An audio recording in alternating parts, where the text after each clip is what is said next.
Hey guys, tudo bom com vocês? No vídeo de hoje eu vou falar sobre 7 hábitos americanos que eu estranhei muito quando eu fiz intercâmbio nos Estados Unidos. Bom, primeiramente, para quem não sabe, eu morei num estado bem ao norte dos Estados Unidos que faz fronteira com o Canadá, chamado Minnesota. Lá faz frio pra caramba, eu adorei, só que realmente tem uns hábitos que a gente não tá acostumado aqui no Brasil e que a primeira vez que eu vi, eu achei um tanto estranho. E o primeiro deles tem a ver com o almoço. Talvez você já saiba que americano não tem aquele costume de almoçar igual ao brasileiro. Pra gente, o almoço é a principal refeição do dia. É o dia que a gente senta lá, pode ser durante a semana, uma coisa um pouco mais rápido, mas mesmo assim é pelo menos 1 hora o horário de almoço que a gente costuma ter. E como aqui no Brasil a gente estuda ou no período da manhã ou no período da tarde, a gente sempre acaba almoçando em casa, à mesa, e acaba comendo aquela comida normal de arroz, feijão, legumes, carne. Só que isso nos Estados Unidos você esquece. É realmente passa borracha, porque não tem nada a ver com o almoço. Então, quando começa a chegar umas 11 horas e você começa a ficar com fome lá, saiba que não é o almoço que você está acostumado aqui que você vai comer. Primeiramente, que lá é muito curto o tempo que você tem para almoçar. Na escola, por exemplo, eu tinha 20 minutos pro almoço e daí tocava o sinal e eu tinha mais 5 minutos para chegar na classe. Mas isso nem era o problema, porque a gente dava conta de comer nesses 20 minutos. O que acontece era o que a gente tinha para comer durante as refeições lá. E eu juro, é o tipo de coisa que não parece que foi um adulto que estabeleceu o cardápio para os estudantes comerem. Porque a comida, eu juro para vocês, é justamente a comida que toda criança, adolescente ama. Tinha dia que era pizza, literalmente, era só pizza. Você ganhava tipo uma fatia de pizza de pepperoni ou de mussarela. Era essa a sua escolha. Ou então era um sanduíche tipo o Subway, né? Que é aqueles que a gente chama de sub, que é aquele sanduíche mais longuinho também que você podia fazer lá na hora, recheado do jeito que você queria. Ou então tinha o corn dog. Corn dog é uma espécie de salsicha empanada no palito, que daí você botava um monte de ketchup, maionese e comia. E é claro que a gente bebia, junto com a nossa refeição, leite. Exatamente. Todo dia a gente podia escolher entre 3 sabores de leite, ou o natural, achocolatado ou então de morango. E na caixinha de leite, normalmente, sempre vinha uma curiosidade sobre os Estados Unidos. E isso daí eu até que achava interessante, mas vamos combinar que comer pizza e beber leite é uma coisa assim bem, mas bem bizarra. Mas eu não vou mentir pra você que o gosto é muito bom. Afinal de contas, o leite deles tem muito açúcar e pizza, bom, pizza é pizza, né? É bem estilo Pizza Hut a pizza deles. Eu gosto, então não tive problema. Só que eu vou falar bem a verdade. É bem difícil você manter o peso comendo desse jeito. Você até tem a opção lá na cafeteria de comprar a sua comida. É um pouco mais cara, porque esse tipo de comida que eu falei para vocês, ela é subsidiada pelo governo. Então eu pagava por refeição $1,31. Então cada refeição minha custava esse valor. Se eu quisesse comer outra coisa, eu podia comprar na cafeteria ali na loja, que chamava à la carte, né, que a gente podia escolher o que quisesse, só que também não fugia muito disso. A coisa mais saudável que tinha lá era uma cestinha pequenininha com vegetais, mas que comparado com pizza, né, como é que vai haver uma competição? Então, para mim, o primeiro choque que eu tive foi com relação ao almoço. E também no final de semana, não fique achando que vai ser diferente. Se você mora numa casa de família, tá fazendo um intercâmbio, eles normalmente também não sentam para almoçar. E se decidem sentar para comer alguma coisa, não é nada muito elaborado. Normalmente, o almoço, você tá ali na sua, sozinho, você que se vira. O jantar, sim, que é a refeição principal deles, que eles acabam comendo mais saudável, que eles comem um tipo de carne melhor preparado, eles gostam, fazem um ou outro legume, sempre tem uma batata, onde eu morei tinha sempre ou uma batata cozida, ou então milho e algum tipo de salada, digamos assim, mas também varia de família para família. E isso leva a gente ao segundo ponto que eu vou falar para vocês que também eu achava inacreditável, que era você jantar com o sol ainda lá em cima. Eu falava, gente, mas ainda tá claro lá fora, a gente já vai comer? Já. Houve vezes que o almoço foi servido na minha casa 4:30 da tarde. Eu falo, meu Deus do céu, se eu jantar agora, o que é que eu vou comer às 7 horas da noite?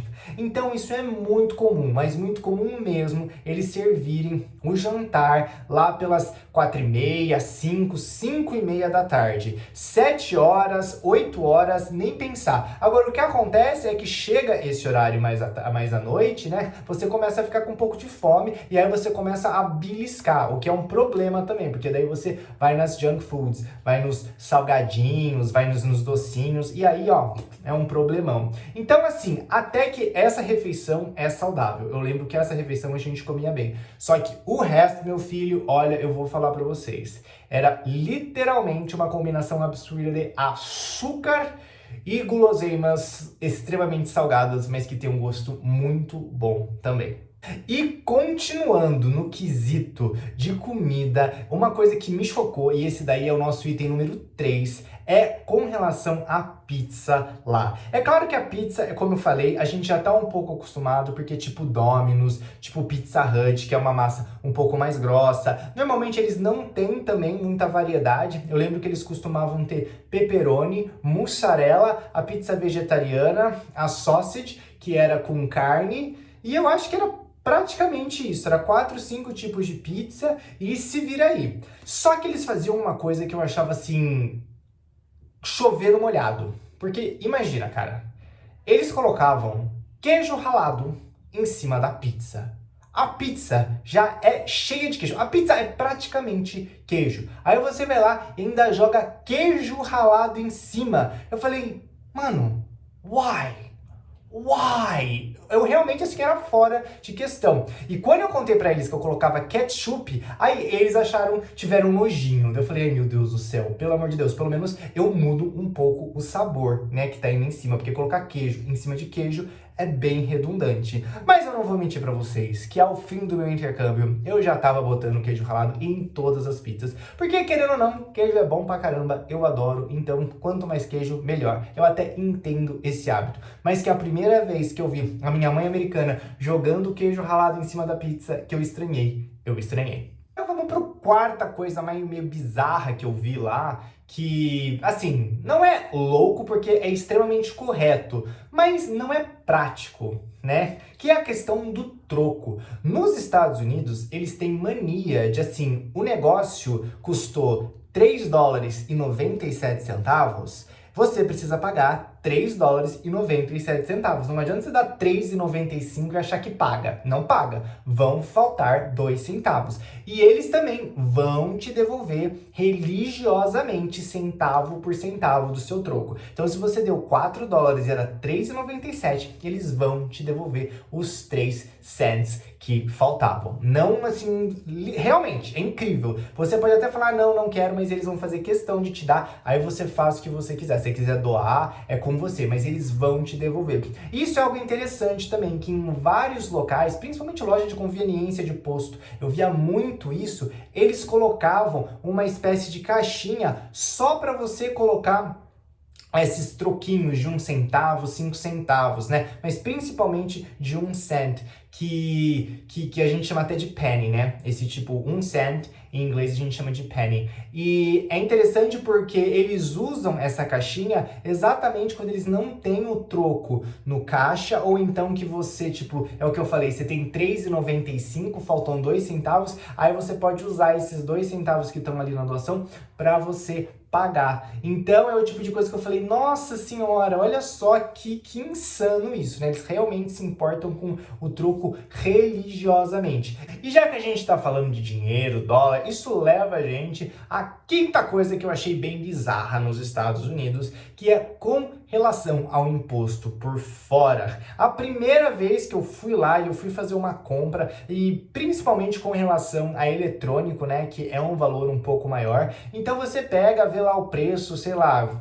$67, digamos assim. Aí você vai no caixa, aí na hora de pagar, ela fala, ficou 74,37. Daí você, como assim? Tava escrito 67 na etiqueta, como que eu tô pagando esse valor? E é porque o imposto lá fora é calculado por fora, ou seja, o valor não está na etiqueta do preço. O preço final, ele aparece para você no caixa. Por isso, meu filho, se você não está habituado, é muito importante quando você estiver lá fora fazendo suas compritas, você está com a sua calculadora do celular aberta para ficar calculando quanto é que você vai pagar de valor final, porque o valor final, principalmente se em supermercado, que você vai pegando e vai somando coisa pequena, ele costuma ser um pouco maior do que você está acostumado e pode ser que você leve um susto. Só que lembrando que os impostos lá nos Estados Unidos variam muito de estado para estado.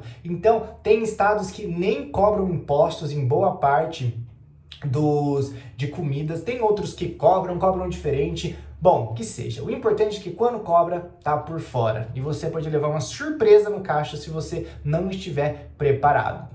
E antes da gente ir para o nosso sexto item aqui na nossa lista de coisas mais estranhas e absurdas que eu vi nos Estados Unidos, não esquece de se inscrever no canal se você ainda não é inscrito, porque daí você sempre vai ser avisado quando tiver vídeo novo no canal e assim você não perde conteúdo nenhum. E se você tá curtindo o conteúdo, não esquece de deixar o seu like, que assim você me dá ainda mais motivação para eu continuar fazendo mais vídeos e trazendo mais conteúdo bacana para você.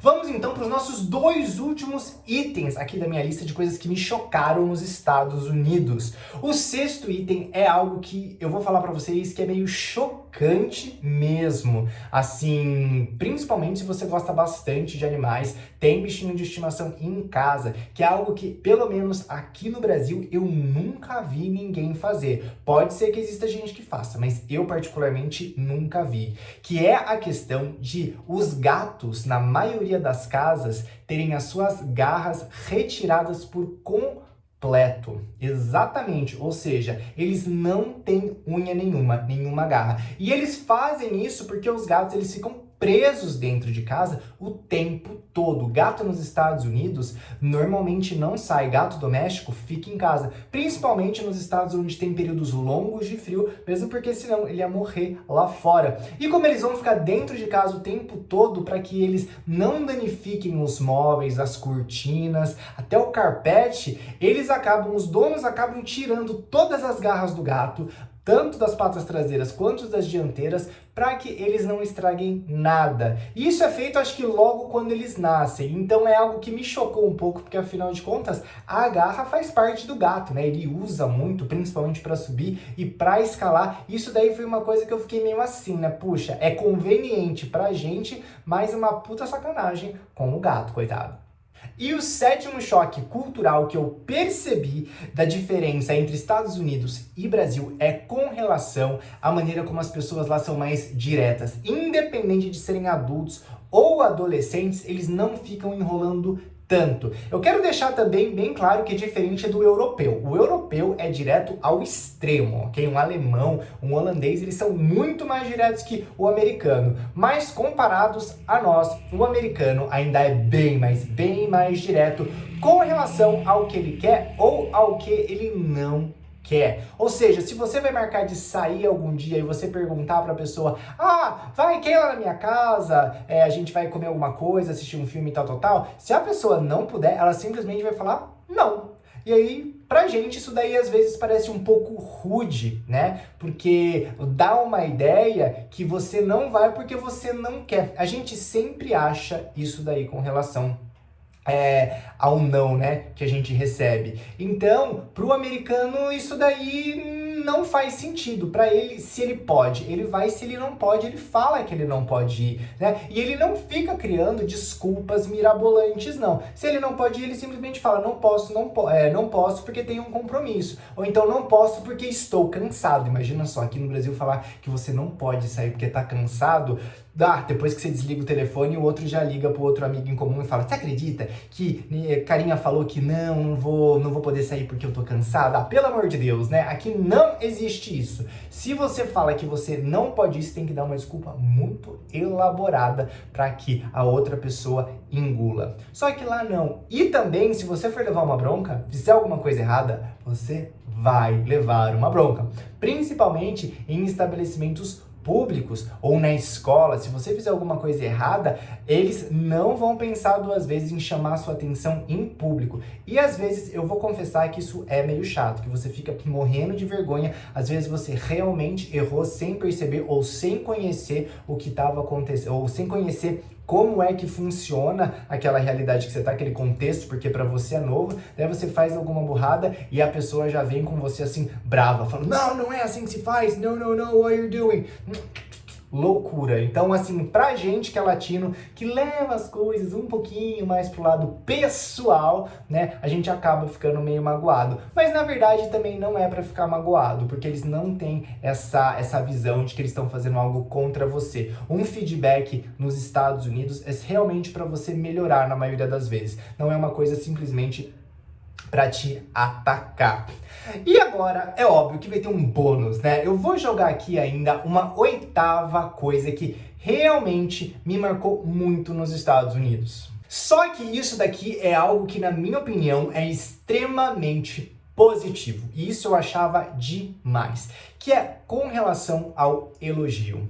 Americano elogia quando acha que tem que elogiar. Seja porque você fez um bom trabalho, ou seja, a roupa que você esteja vestindo, se o seu cabelo tá legal, se o seu sapato é bacana, se ele curtiu, ele vai falar pra você, nossa, que sapato legal, nossa, ótimo trabalho que você fez. É diferente, muito diferente aqui do Brasil, que como a gente acredita na nossa cultura que sempre tem um interesse por trás de um elogio, principalmente se você está elogiando algo físico da pessoa, tem essa ideia de que você está afim da pessoa, né? Então a gente não faz. Mas nos Estados Unidos é muito comum. Se alguém gosta do seu cabelo, seu cabelo tá legal hoje, eles falam, nice hair. Ou então, se tipo, você tá com um terno, tá com uma gravata, sua gravata é legal, eles falam, nice tie. Ou então, nice shirt. É muito comum eles elogiarem, falarem que gostaram de alguma coisa sua, assim, é comum mesmo. E eles realmente só estão expressando que eles acharam legal. Eles não têm o interesse de ficar com você, não têm interesse de roubar seu marido, sua namorada, não estão dando em cima de você escrachadamente, eles só estão sendo legais. E isso eu achei sensacional. Então, se você curtiu esses vídeos aqui, aproveita e deixe seu like, como eu falei pra você antes. E não deixa de assistir também coisas que você não deve fazer com os americanos quando você for para os Estados Unidos. Assiste esse vídeo que eu gravei, que ele tá sensacional para você não passar nenhuma gafe quando for para os Estados Unidos. É isso aí! Tchau, goodbye!